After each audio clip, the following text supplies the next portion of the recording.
So Keith, tell me what happened on Monday morning. So earlier this month, we had a situation in the office where a client had a significant homeowner loss. And it came from an extremely unlikely source, not something we could ever even dream about. It was very odd. Client had one of those glass bulb watering devices that goes into, you fill it up with water, you put it in the dirt in the planter, and it kind of slowly waters your plant. And so this glass bulb planter was situated next to a window, logical place where you put your plants.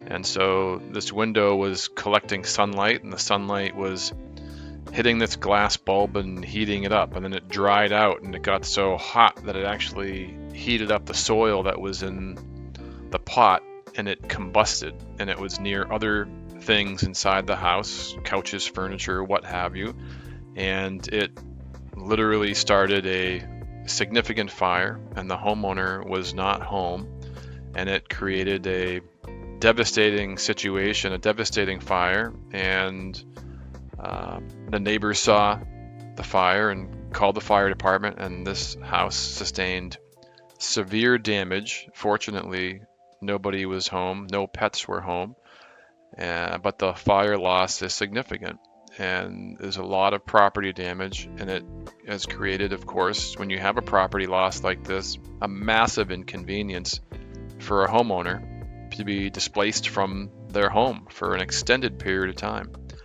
So that is, again, a very unlikely source and not something we could have even dreamed about. Yeah, that's truly devastating. Is there steps that other people can take to avoid something like this? Is this even avoidable? Was it really just I've never heard of a story like this with these glass bulbs. These things have been around for years. Yeah, ironically, we did hear of another situation that was related to this kind of loss, and it involved one of these glass bulbs, but it was slightly different. Sunlight came through the window, was magnified, almost like a magnifying glass. The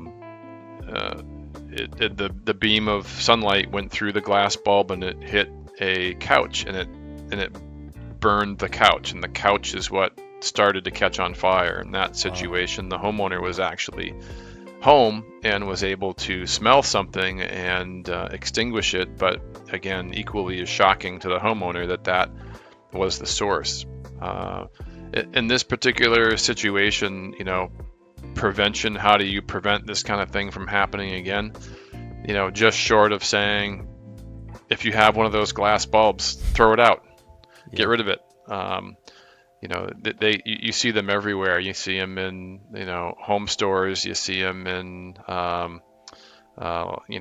a plant shrub place, nursery, whatever. You see them online for sale at large online retailers. And where do they come from?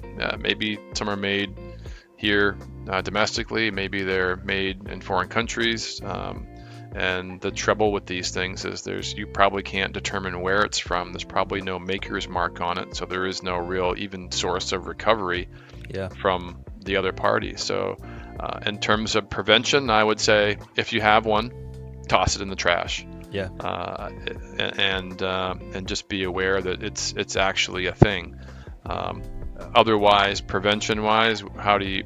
Maybe you just, if you have them and you love it and you're not going to toss it in the trash, then maybe it's not near a window. But hey, plants need to be, generally speaking, need the sunlight. So it's probably one of those things where maybe just get a watering can instead and just toss the bulb watering plant thing. Yeah, get rid of it. Yeah, a little old school. So I just bought a house this year. My wife and I bought a house, and we do congratulations. Thank you. And we do have a home. We do have home insurance.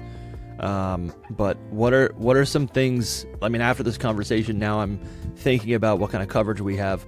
What kind of steps or resources could I access in order to make sure that I'm protected? Well, most everybody is protected with a fairly uniform or a standard homeowners policy, and the standard homeowners policy, we could call it an HO3 as far as an insurance term. And with an HO3, again, the policies are pretty standardized. The forms are approved to be available in the states wherever you might live. And in those forms, they're covering a relatively uniform, basic standard of perils being causes of loss. And you usually don't have to examine a policy to be looking for, hey, is that glass watering bulb thing, am I covered for that? Yeah, you're not gonna go find a cause of loss in a policy that says that glass bulb watering device is covered. You're not going to find that. So if that did happen, I would be covered, most likely? You would be. In a standard homeowner's policy, yes. Okay. That cause of loss is, that's purely an accidental cause of loss. The cause of loss in that case, something has started a fire. That's a cause of loss. And that is certainly a covered peril.